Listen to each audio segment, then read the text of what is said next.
Hey, welcome to the Rover Reporter. I'm Mary Lou Davidson, and today we're going to be talking about a complex issue dealing with humans and animals that we've all heard about in the news.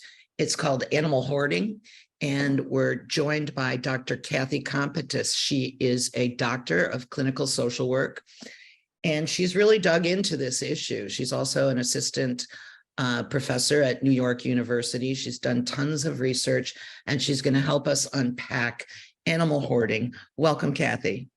Hi, thank you. Thanks for joining us. You know, this is such a complex issue, and it's an awful situation for both humans and animals. There's a phrase that's bandied about. I'm not sure if you coined it or not, but it's called the Noah syndrome. It evokes sort of positive vibes because we all think of Noah trying to save all the species. But tell me about that. Sure. I would love to take credit, but I did not invent Noah syndrome. Noah syndrome traditionally implies that there's more of a biological component to this condition. And yes, absolutely, we like to think of Noah as rescuing all these animals. But you know, the reality of the story is that he packed a lot of animals into a small boat, right? Or a big boat, but still he packed a lot of animals. So the idea is that Noah syndrome is a nicer way to describe animal hoarding, because I think there's such a negative connotation when we say animal hoarding. And we neglect to remember that this is a serious mental health condition.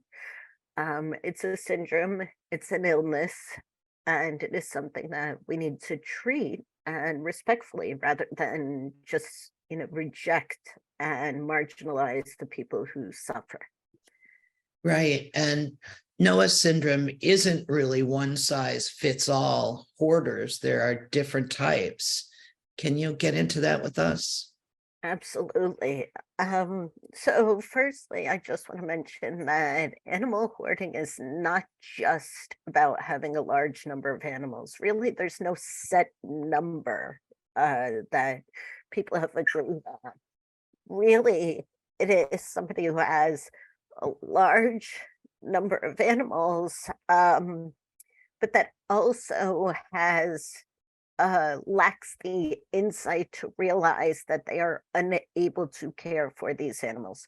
So somebody can have a large number of animals and care for them very well. A lot of rescue organizations do this. But when somebody has the situation that deteriorates into complete squalor, neglect, unsanitary living conditions, that's when a regular companion animal or farm animal, it could be any species, that's when it turns to hoarding as opposed to just rescuing. So there are a couple of types of hoarders.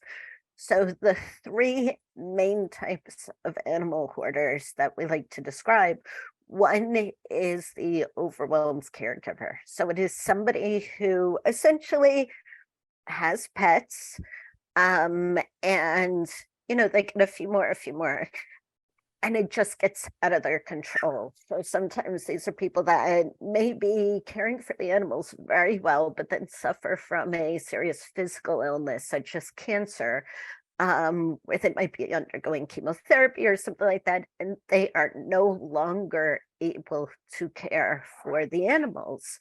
So like I said, it starts off a quite normal situation and then deteriorates into this really awful squalor situation where the people suffer and the animals suffer, because if they're unable to care for them, there's urine everywhere, feces, very unsanitary living conditions. The next type that we like to describe is the rescue hoarder. So these are animal sanctuaries, rescue groups, which normally should be putting the care of the animals as a priority. That's the number one priority. But again, if they are unable to say no to people and have healthy boundaries, and they just accept in every animal that needs their help with good intentions, most hoarders have very good intentions. Um, so the rescue groups, they might just accept, and then they are unable to keep up either financially or physically with the demands of caring for so many animals. And then the third type is the exploiter hoarder. This is technically a hoarder, but really they fit more of the criteria for an antisocial personality disorder. These are people that collect animals just to exploit the having of these animals. So look at these cute puppies I have. Don't you want to donate money to their care? And they really don't care about the condition of the animals. Most legit rescue groups and sanctuaries, they have to rely on donations. So when you donate, it goes to the animals, it goes to a good cause.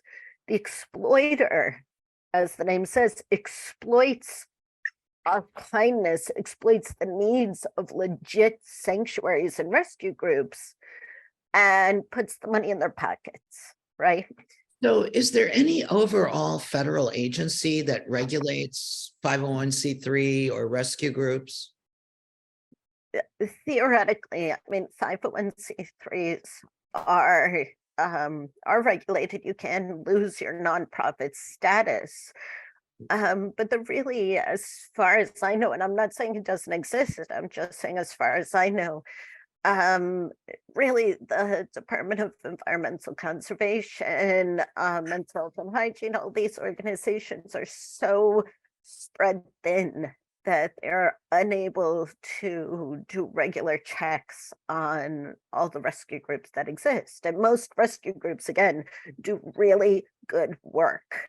It is just when, kind of think of it as a perfect storm, when the situation gets to a point where it starts to deteriorate and then it snowballs. A great example is, spaying and neutering animals. For example, during COVID, there was a lot of veterinary clinics were not spaying and neutering. They said it was an elective surgery.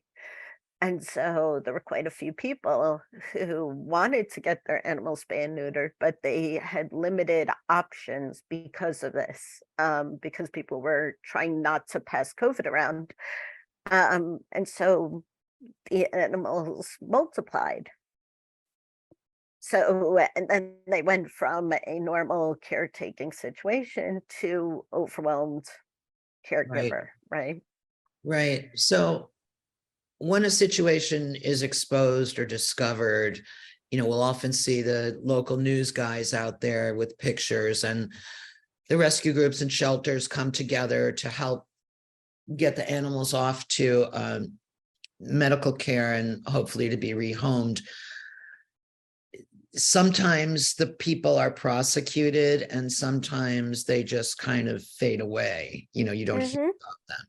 What usually, is there a next step after that is automatically invoked when someone is doing this? So, unfortunately, a lot of times there is not a next step. Um, if they are legally prosecuted, then mental health treatment may be court mandated. Um, but a lot of times it is just punished as animal cruelty, and the mental health component is fairly neglected.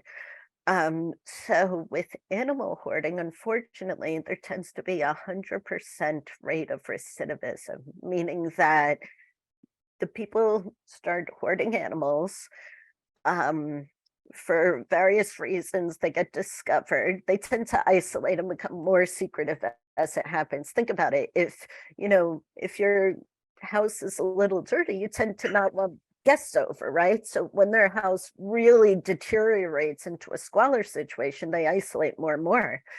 Um, they also don't want people to take their animals, right? So they become very isolated, very secretive when they do get discovered. What tends to happen is sanitation comes in, law enforcement comes in, the justice system gets involved, animal rescue groups come in. They take care of the animals. They take the animals out, which are suffering very severe health and behavioral problems at this point. They take care of the house itself because it's often dilapidated and completely unlivable. Often they become condemned properties. They move the person.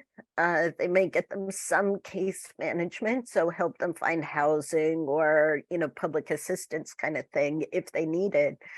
But a lot of times the mental health component just falls by the wayside because there's so many other things going on. And it's, getting all these agencies to work together. It's like herding cats, right? So it's hard to get everybody to be on the same page. And so 100% rate of recidivism, they tend to move location and they start doing it again because they're not receiving the mental health treatment that they need. And there is no list, a national list of hoarding violators. Not that I know of. Animal cruelty, depending on the type, can be a federal offense. And there are different states that are trying to keep lists of animal cruelty cases, but they're not differentiating so much from somebody who has a serious mental illness, good intentions, right? Often they have this savior complex. They've suffered trauma themselves. These are trauma survivors often who want to save these innocent animals the way they were not saved themselves. So they are not, these antisocial personalities that are purposefully hurting animals. They really simply don't have the insight. They don't realize what they are doing is harmful, which is hard to believe because when you see these cases, the animals are in such bad condition. But that's what kind of proves that it's a mental health case. It's a delusion. Right. But they simply are lumped in with the malicious offenders, and there is no one big database. A lot of people are moving for an animal cruelty database, even on the federal level. But again, they're not differentiating between the types of cruelty. Right.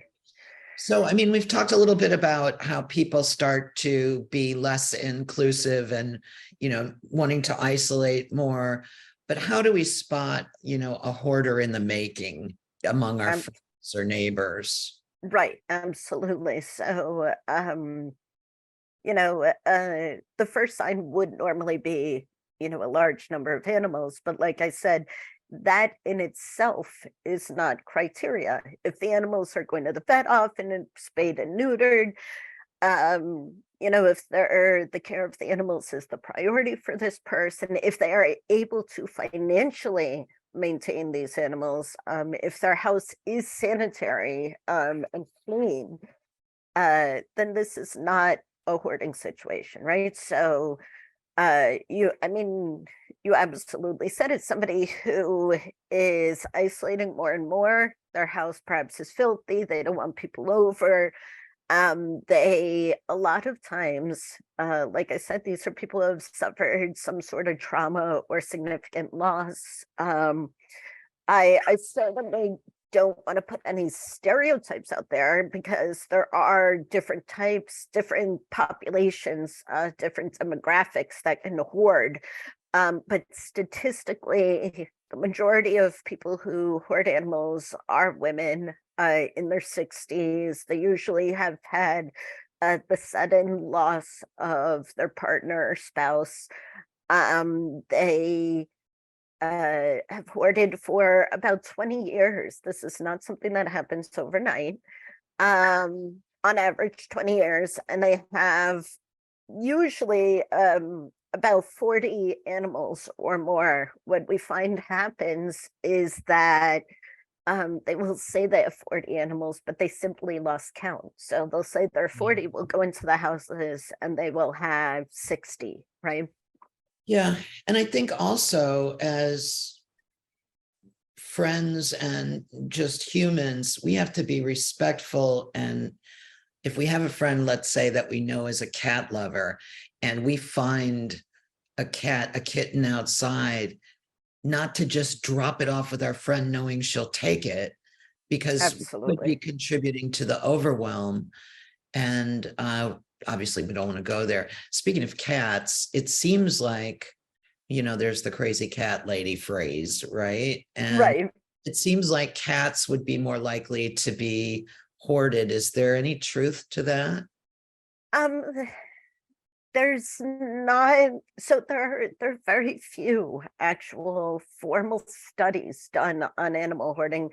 Again, because there are no databases, no national databases, right? The rescue groups are not collecting the type of information we need because they're more interested in rescuing the animals. So it is hard to figure out. Um, you know, it is slightly easier to hoard cats than dogs, for example.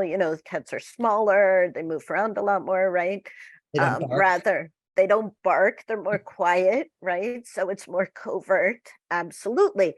But certainly there are plenty of people who hoard dogs, rabbits, guinea pigs, even farm animals. There's a case in Asia where a woman she started rescuing feral cows, and it has absolutely deteriorated into a hoarding situation. And people are trying to rescue the cows, and she says, "But they're my family. I sing to them," which is beautiful, but they are suffering from malnutrition and hoof rot, and they really need to be rescued. So she is unable to see it. So um, cats in some ways can be easier, but it certainly is not the only animal. But you did hit it on the nail that people who hoard animals do tend to prefer one species. It's not, so somebody who hoards cats tends to only have cats.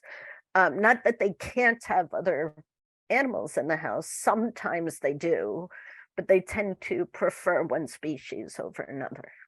You've dedicated your career to human behavior and the human animal bond. Mhm. But you also have a big commitment to critters. I see people with four legs walking around in the background. So tell us a little bit about you have a sanctuary, right? I do. Well, I have a 501(c)(3) sanctuary, and my house is extremely clean. I'll say that. And yes, you might hear my quail chirping in the background periodically, which I gave him toys, but he's talkative today. Um, Yes, so essentially it is a micro sanctuary. We do not accept animals from the public. It is, and you're absolutely right. People will say, "Hey, you have a sanctuary, here's a cat, here's a dog, and I have to say no. All the time. You have to be comfortable saying no. And I want to help the animals, right? But I Or cannot do more than I can do. So we have a sanctuary, and it is a micro farm sanctuary. We have cows, pigs, pigeons, quails, bunnies, cats, dogs.